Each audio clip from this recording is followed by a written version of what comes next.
SSC নিয়োগ দুর্নীতিতে আরো একবার সুপ্রিম কোর্টের ভৎসনার মুখে রাজ্য।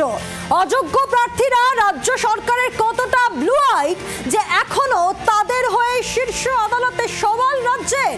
মন্তব্য পর্যবেক্ষণ সুপ্রিম কোর্টের।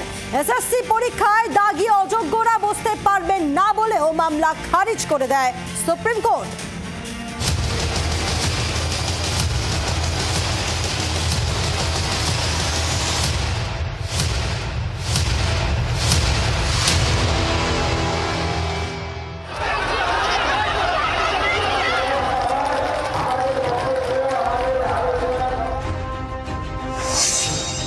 সুপ্রিম কোর্টের কড়া ধমক রাজ্যকে। অযোগ্যরা কতটা ব্লু আইড রাজ্যের? অযোগ্যদের কেন ফের স্ট্রাগল করার চেষ্টা হচ্ছে? সুপ্রিম কোর্টের এমনই ভৎসনার মুখে রাজ্য সরকার। সেই সঙ্গে সুপ্রিম কোর্ট এদিন জানিয়ে দিল কোনোভাবেই এসএসসি পরীক্ষায় বসতে পারবে না দাগি অযোগ্যরা। বিচারপতি সঞ্জয় কুমার ও বিচারপতি অলোক আরাধের বেঞ্চে এসএসসিতে দাগি অযোগ্যদের করা মামলার শুনানি হয়। বিচারপতি সঞ্জয় কুমার বলেন, দাগিদের দায়ের করা মামলাতেও আপনারা রাজ্যের এজিকে পাঠিয়ে দিচ্ছেন। এই দাগি প্রার্থীরা আপনাদের কতটা ব্লু আইড যে তাদের স্মাগল করার চেষ্টা করছেন? বিচারপতি সঞ্জয় কুমার আরও বলেন, বারবার বলেছি দাগিরা কোনোভাবেই পরীক্ষায় বসতে পারবেন না। আমাদের রায় কি বুঝতে অসুবিধা হচ্ছে?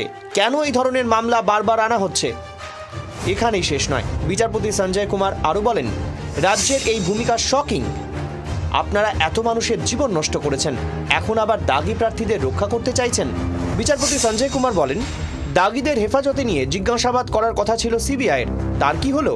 বিচারপতি অলোক রাধের সঙ্গে যৌথ বেঞ্চ স্পষ্ট জানিয়ে দেয়, এই ধরনের নতুন কোনো মামলা আর গ্রহণ করা হবে না।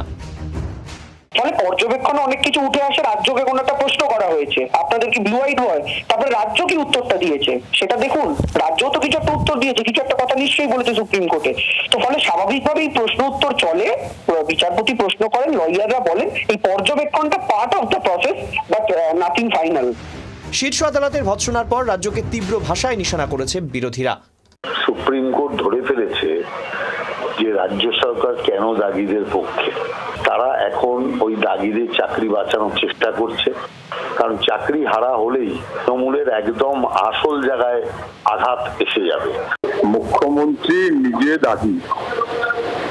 দাগিদের মারফত টাকা তুলেছেন, তুলে পরীক্ষার্থী মাস্টারমশাই যারা তাদের অনেককেই দাগি বানিয়ে দিয়েছেন, এবং এই দাগি বানিয়ে দাগিদের মারফত টাকা যিনি নিয়েছেন, কালীঘাটে যে টাকা পৌঁছেছে তার যারা মালকিন তারা তো দাগি নিজেরাই।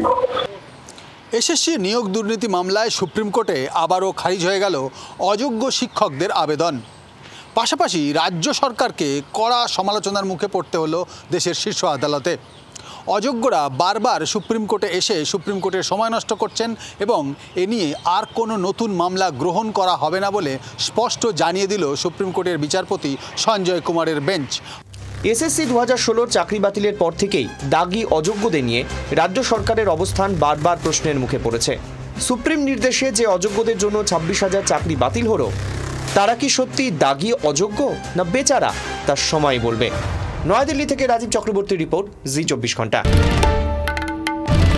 বাংলার আওয়াজ, বাঙালির আবেগ, জি24 ঘন্টা।